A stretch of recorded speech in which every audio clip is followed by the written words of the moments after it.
বক্তৃতা দিয়েছে এখানে আমার চাইতে বেশি জনপ্রিয় আমার বউ।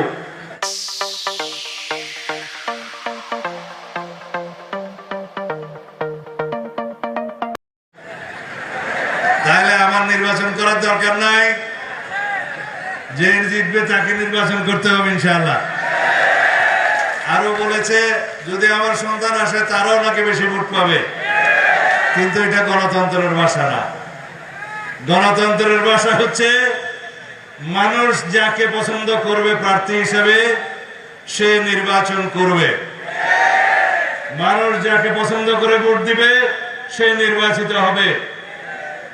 আপনাদের সন্তানের বউ হিসেবে আপনারা খুব দুঃসময়ে 2008 সালে আপনাদের পুত্রবধূকে আপনারা আমার চাইতেও বেশি ভোট দিয়ে জাতীয় সংসদে নির্বাচিত করেছিলেন।